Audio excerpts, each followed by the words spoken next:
It's been, I think, like for everyone, a little bit surreal. It's been up and down, and I think it's something none of us could have expected. But overall, um, I'm trying to see the positives in the whole situation.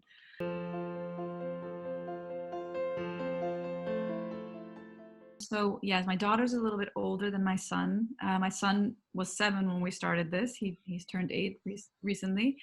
My daughter is much more independent, so she has been doing her own work, doing her own homeschooling. Yeah, she hasn't needed so much support from me, from us, I should say. My son has been much more challenging. He's needed a lot more support.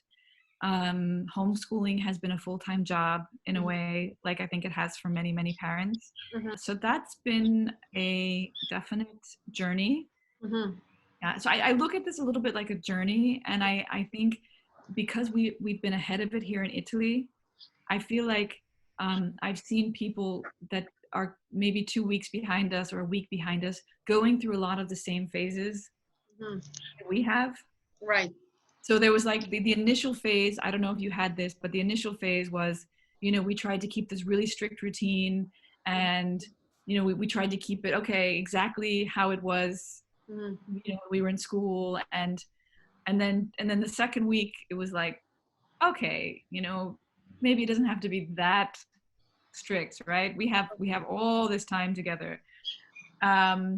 Yeah, and there's just been, also in terms of my relationship with my husband and the challenges that we've experienced. I think probably most people living with a partner has also experienced some challenges. There's a lot of phases to it, I think.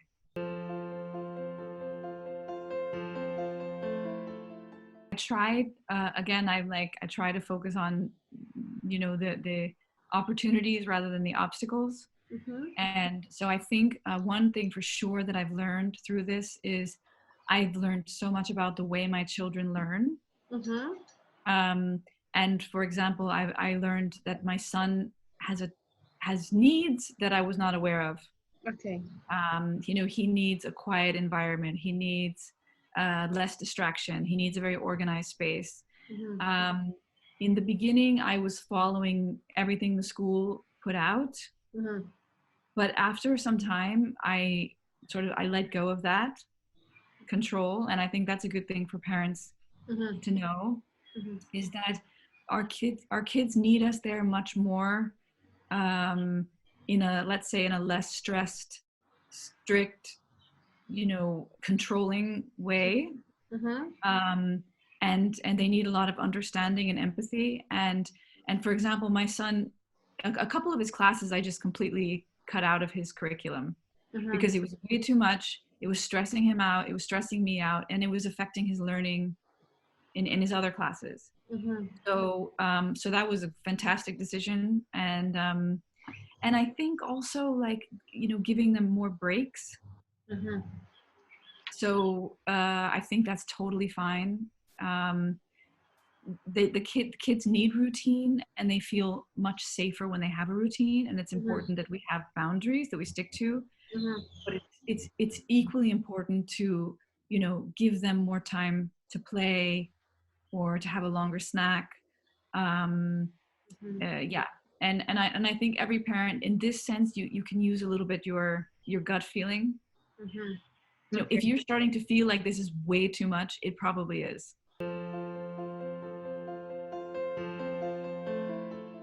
It depends on the age. Okay. So obviously for younger kids, they need different explanation than for older kids. The Danish way of parenting is very much about being authentic and being honest, because if you lie to your children, and I say that because as parents, we try to protect our kids. So we're not doing it because we want to lie. We want to protect them. Right. But the problem is that if they find out that what you told us was not true, that really that can affect their trust level and their safety level. So it's much better to be honest in an age appropriate way than it is to try to hide it or make it something else. So for example, for younger kids, they often don't know the difference between like fantasy and reality. Mhm. So a good thing to say is like that these germs are sort of bad guys. Mhm. You know, the virus is the bad, you know, it's kind of a Okay. bad guy that we're fighting. Uh-huh. And the germs, they can only jump so far. Mhm. So we have to keep away from people so that we don't let the germs jump on, you know, get to you. And then also washing your hands a lot protects you. You know, Okay. these kinds of things. So I mean, older kids, you can be more honest about it. Mhm. And you don't need to go into a lot of detail if they don't ask. Okay. But I think being very calm and just, it is what it is. Right. And I always tell parents the one thing we have to remember is that we are the lighthouse for our kids. Mhm. Mhm. And so the signals we are sending out to them Mhm. is where they're going to focus their attention. Mhm. Right. Right? They're going to follow our light. Right. So if we send out anxiety and fear and all of that, you know, they're going to go there. Okay. It's fine to feel anxiety and fear, but maybe try to choose your timing for that. Mhm. Right. And then when you talk to them, be that light, Okay. Okay. you know? Yes. So hygge is something that we've really been able to explore in a whole new way in this time. So hygge is, that concept is cozy times with your family. Mhm. Okay, that's the sort of general terms, cozy times together. But it's more than that. Hygge is also about seeing your family as a team. Okay, Okay. so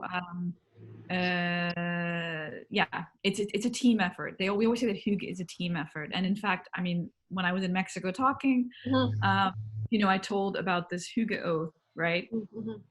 Which is kind of gives some of the rules for the family so that everybody can interact. But this was more for when you spend time together, like at a dinner or when you're playing together.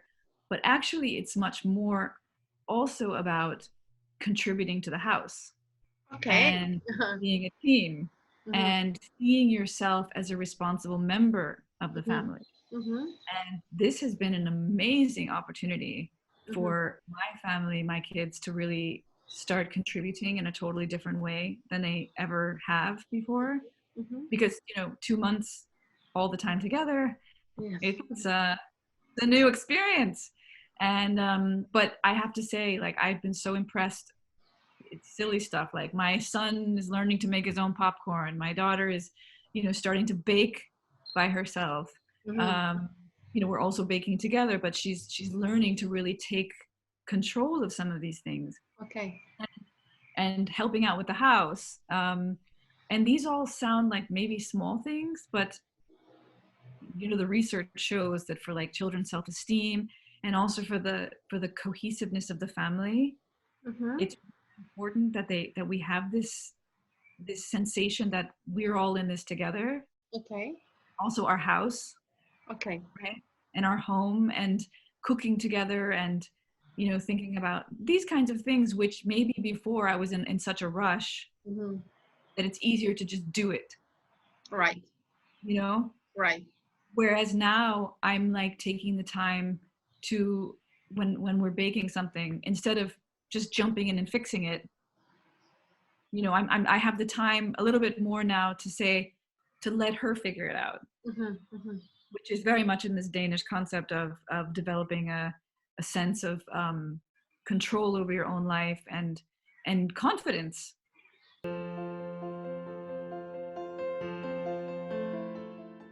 Yeah, yes, and it's so it's comes back to this idea of having a routine. Okay. I don't know, it's really important to have a routine. Okay.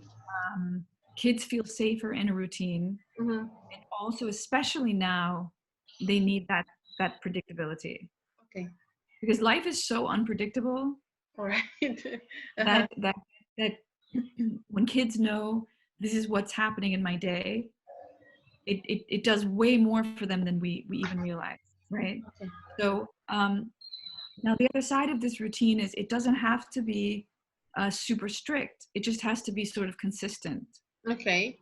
So like we sort of schedule in a bit of hygge, Okay. after dinner. Okay. But what I mean is also they're much more part of the whole process. So like Right. setting the table and clearing the table and like I said, my daughter's more into baking now. We're expanding this experience. Much more. Right. And I really like that. That's what I'm saying. I think it's in a way an opportunity to include them Mm-hmm. in ways that maybe we didn't before. And I mean, children as young as 2 can help in the kitchen. Framing, the idea of reframing is seeing a negative situation or a situation that maybe you would see in a negative way, and trying to find the positive details. And this is a skill that organizations use, that in cancer wards they use it. Like, we know that it works to train the brain to try to find the positive details and also to say them. So like our language really matters. It affects the way we feel. Right. So this has taken me years to practice reframing, and I'm not always great at it, but I think it's super important, and in these times maybe even more. And some of the ways that I've really put into practice reframing, number one for sure is how I see technology.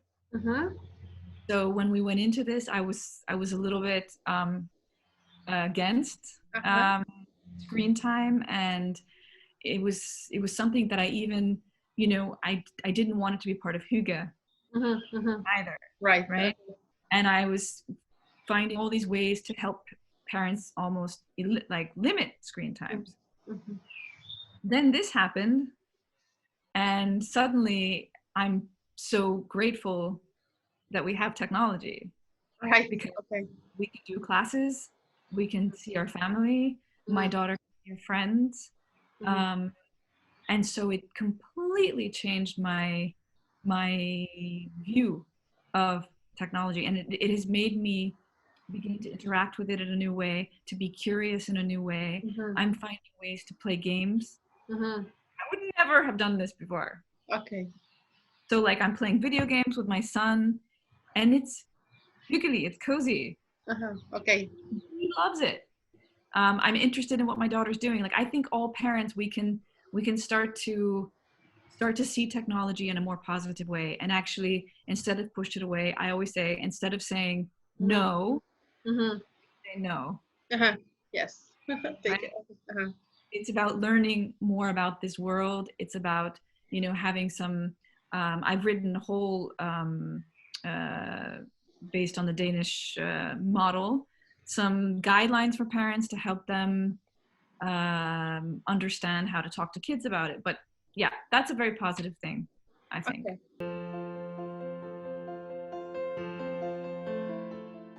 Yes, it's so we do it again, it always starts with us. We're the lighthouse. So what we're saying is what they will say. Okay. What we're seeing is what they will see. I think it's really important to always remember that. Hear yourself, listen to yourself, because that's the signals we're sending out. And so, for example, I'm often talking about how much more, I think we're very fortunate. I mean, we have some outdoor space. So many of my kids' friends live in a small apartment, and maybe they don't even have a balcony. And in Italy, you really have not been able to go outside. Like, you could walk your dog, but you couldn't walk your child. Oh, really? I didn't know that. Yeah. And, it was like, and then we've had so many people dying.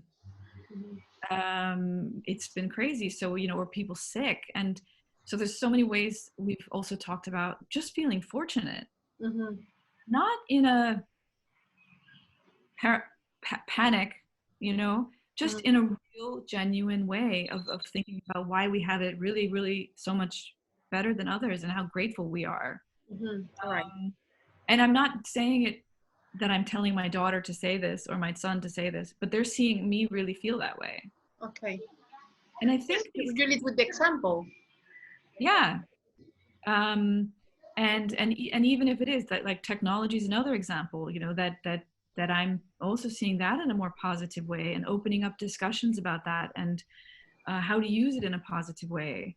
You know, I think all of the choices in how we're seeing this situation, even if it's like how we're cooking together or learning to bake or these things, it um, seems like a small thing, but that's very different than if we're complaining all the time and we're scared.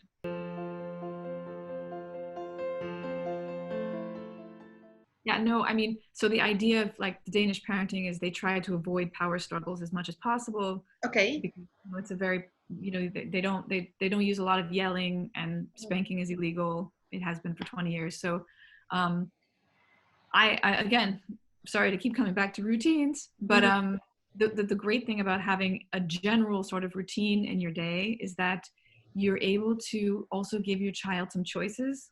Okay. You know, and then when they feel more in control of their choices, Okay. even if they're not, in a way, like, they, you know what I mean, like the big thing, the big lines of parenting are clear, Okay. Okay. but they get some choices within that, Okay. and that really helps avoid power struggles.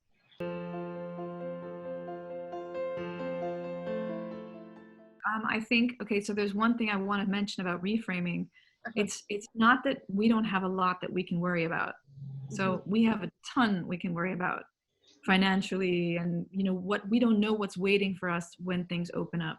It could be really bad, but I can't do anything about it right now. Right. So I think, ask yourself, can you do anything about it right now? If you can't, don't ruin this moment. Because this is also, it's just something that we're never ever going to get again. We're never going to get this amount of time with our kids. Right. Ever, probably, again. So it's I do think it's a little bit, again, of a choice, and it's a little bit of compartmentalizing. You know, I do my worrying, you know, at a separate time.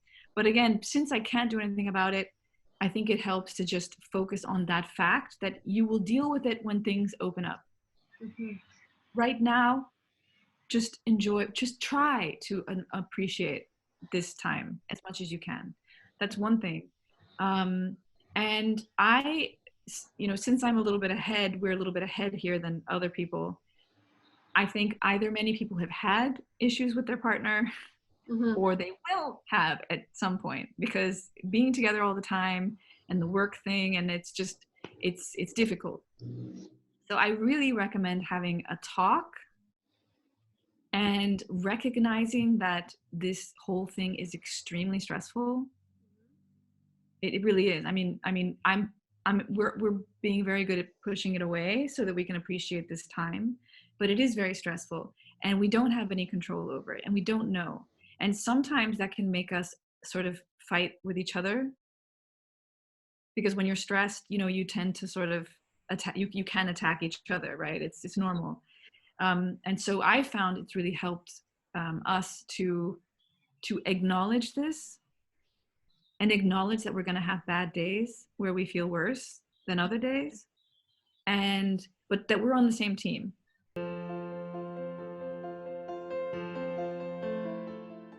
Okay, so everybody's going to have a different experience because people have different kinds of jobs. My job is more flexible. So yes, I'm writing a lot. I'm also giving talks and interviews, and but so how it's worked for me is I do the homeschooling. I let them sleep in a little bit later than the beginning. But I mean, you know, it's decent morning time. But I do some work in the morning. I will spend some hours very, very devoted to my son in this case, because he's the one that needs the help. And I give him full attention, and I devote full help to him, helping him. And this means also researching some fun ways to help his learning be better for him. Okay. Right? So like, there are playful ways to help. I've been trying to come up with playful ways to help him learn as well. So I find that when I devote those hours, then it's much easier for me to take a break to work. Yes. Kids who feel they get the attention they need are much more willing to give you the time you need. Okay. Right? If they don't get what they need, you're never going to get a break. Okay, that's a good recommendation. Yes. So like just devote that full time, like, and be there 100%. And then I take like some hours and do my thing. And like I said, fortunately we have outdoor space so he can play. And I mean, I'm a big supporter of be bored, because children will come up with amazing things when they're bored. Right. I mean, right now we have a gigantic fort in my living room. There's no cushions on the sofa. There's no anything, but that's fine. Okay. You know, that was creative. And then I have tried to work out times with my husband. I finally included him a little bit in the homeschooling. Okay. And we talked about this earlier, but I mean, I've had moments where I heard him struggling, and I really wanted to help him and save him, but I also felt he needs to experience this. Right. He needs to know what this means. So yeah, I would also say don't be afraid to ask for help. Okay. As women, as moms, we have this thing sometimes that it's like we have to do it. We have to be perfect. We have to be the ones that, and that's just not true. And if you want to be, actually, I think if you want to be the best mom that you can be, we need some help.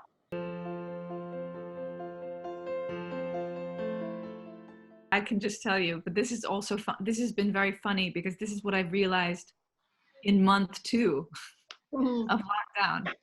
Okay. Month 1, it was just full on me juggling everything. Month right? 1. Okay. Month 1 was just, I was trying to juggle everything and asking for very little help. Fortunately, my husband is Danish, so I'm lucky.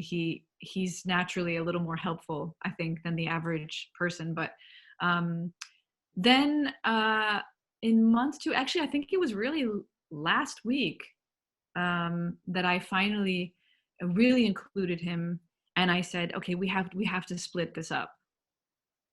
And initially, when we tried to do it, we were fighting a lot. Also, because he works totally differently than I do in terms of how we were homeschooling. You know, it was like the way he wanted to schedule at night. We were already fighting over how to schedule the homeschooling. So we had this talk. So maybe this was 2 weeks ago. So we had this big talk, and then we have planned out how we're gonna divide it, who's gonna do what in the morning, and so that we avoid any stupid arguments. We look at what they have to do before he wakes up. We write down everything he has to do, and then we're like, okay, you take the morning shift, you know, or you take the first 2 hours, you know, and I'll do this, or you take care of these assignments. And the thing is that I don't know about for you, but for us, it's not that we have to have it turned in exactly at the right time. So it's good to be in a dialogue with the teacher as well. Teachers are understanding in this time. You know, if it takes them a little bit longer to complete something, I think it's fine. And sometimes we work at night. I mean, if he has to read a book, he does it at night.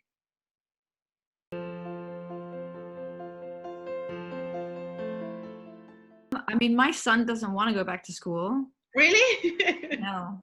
He asked some time back. He said, because, you know, we didn't know anything. We didn't know when the lockdown was ending. We didn't know, maybe like you now. And so he asked one day, we were doing homeschooling, and he said, Mommy, when is the virus going to go away?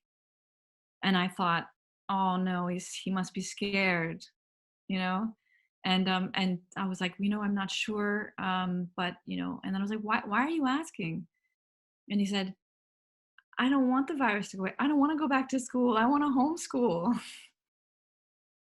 Yeah. Yeah. He's another child. So for me, the funniest thing is to realize that I've grown to understand my kids' needs so much more. So I think this is something most parents will also discover. If you're home for 2 months, or even a month, you will you'll discover things, and I think it's good to really tune into those,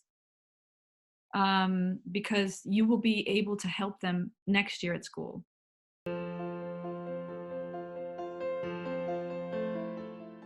I do think we'll be very stressed, Mm-hmm. because I think that a lot of everyone else will be stressed too. Okay. I mean, because this is going to hit we just don't know. This is going to hit our economy so badly for everyone. Mm-hmm. So I think it's going to be a collective struggle, Right. right? And it's something none of us can predict because we've never been in this situation before.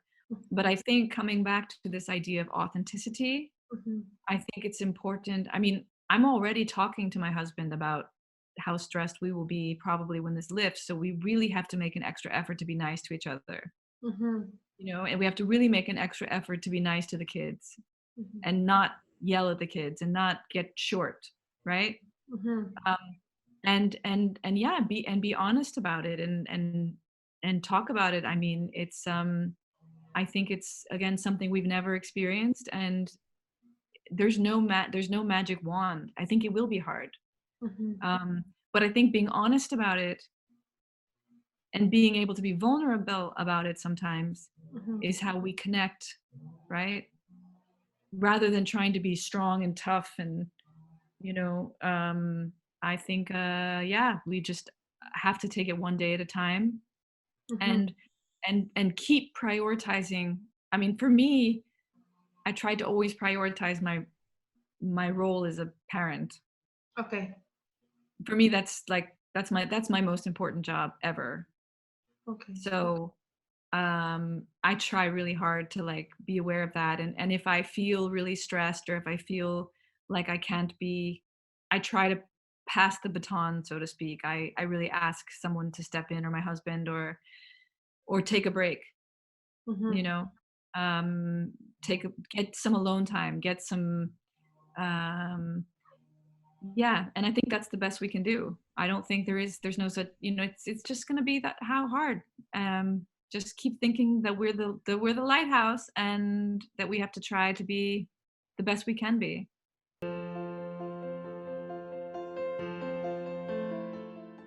I think that's where I'm saying that this is a hard time. Mm-hmm. It's going to be a hard time for everybody. It's going to be, some people are going to have it much harder than other people, but um I think just admitting that, and like, there's some basic things, right? Getting a little bit of exercise. Mm-hmm. We know that that's good for the brain.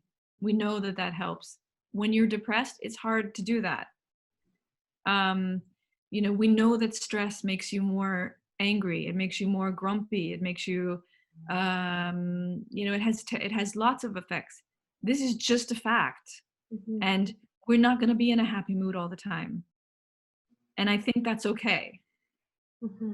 um I mean, actually, the other day, well, not just the other day, but sometimes, my daughter and my son, they'll say, "Why are you so grumpy?" Mm-hmm. And I feel actually really happy that they feel confident enough to say that to me, Right. you know? Mm-hmm. And I'm like, "Oh gosh, am I grumpy? You know what? I'm just feeling, I guess I'm guess because I have all this work I have to do, and I'm stressing about a deadline, but I know I have to do this too. So I'm sorry. You're right, I think that's just honest and vulnerable, and I think our kids need emotional honesty from us. They don't need, "No, I'm not grumpy. I'm fine. Everything's Mm-hmm. great." Right. Because actually, that's not true. Yes. Now, if you're seriously depressed, I mean, that's something else, and I think there will be a lot of mental problems, and that's not my specialty, so I don't know how we're going to cope with that. And I feel very, it's very serious. So that's going to be something, I think, as a society, we're going to have to tackle when the time comes.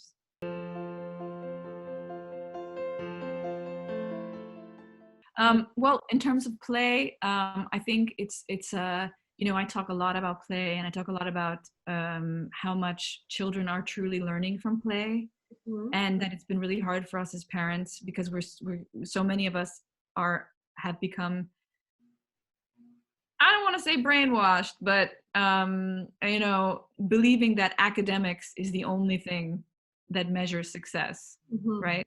And having studied the Danish model and seeing that, how important play is for them, much more than academics in a way for the younger child, has completely changed me and my belief system about it.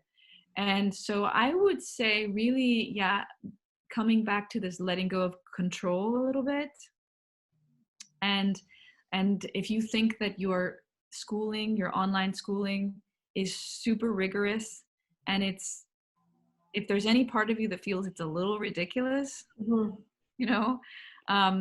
let your children play more, because they are, I think this is another interesting opportunity to see our future is going to be about people who can be creative, people who can navigate technology, people who can have critical thinking skills. This is just a perfect example of this is what our future is going to be. This is the education that our kids are going to need, right? And there's been so many studies that have shown that children that play more have this creative genius in them naturally, right? I just did some work with Lego now for the coronavirus, where we made 11 tips for playing indoors. Okay. I'll put that on my Instagram bio, so if anybody wants to do that. And don't feel guilty about it. It is truly one of the most important ways a child learns. So if you're looking at what they're trying to teach online and you're thinking, this is a struggle for everybody and it's too much, trust your gut. That's my advice.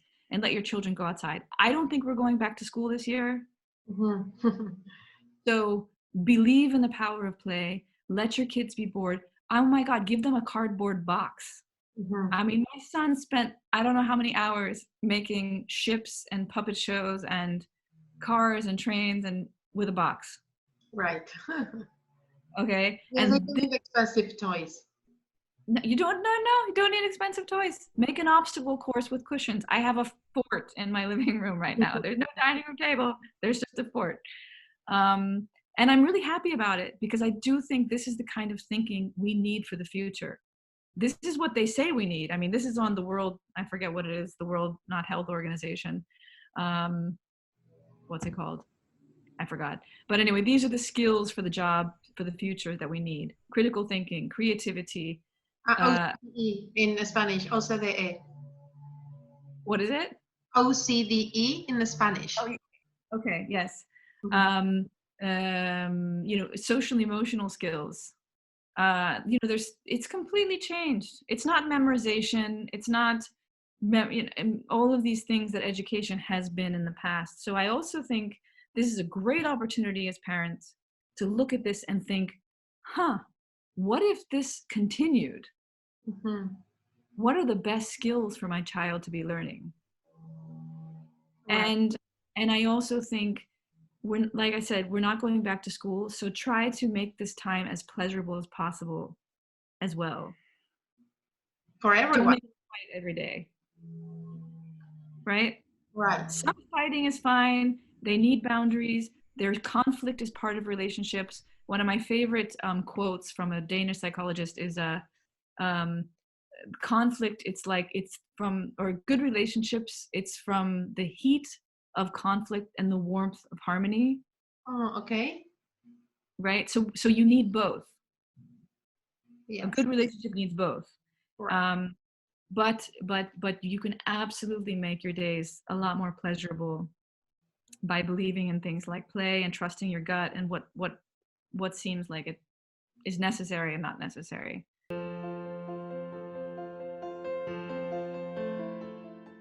I think, yes, I'm probably in every country, there's been a ton of communication from parents. Some parents are really angry. Some parents are really happy, but I feel really bad for the teachers in the schools, honestly, because it's difficult for them. It's so difficult. It must be so difficult for teachers, like you say, that don't know technology, that have kids. And that's where, again, I think if the curriculum is too rigorous, you know, if the curriculum is like you know, so many hours a day you have to be looking at a screen or something, I don't, if anything, I would give feedback. I try to give positive feedback.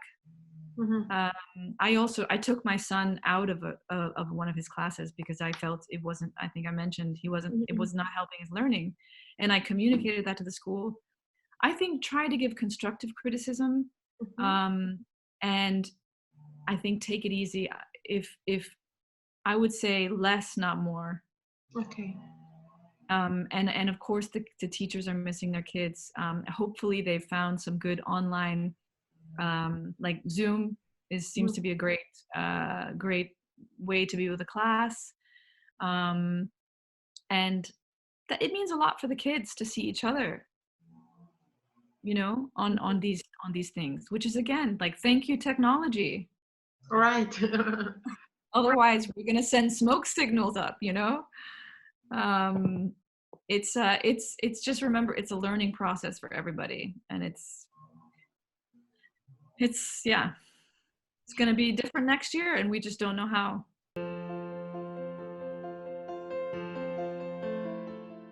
Final thoughts. Well, I think I always come back to this vision of the lighthouse, and where you're shining your light, and what you're looking for, and where you're putting your focus, really, really, really matters. And I would really recommend reading about both reframing and play, and also about hygge, and trying to see how you can constructively make your family more of a team.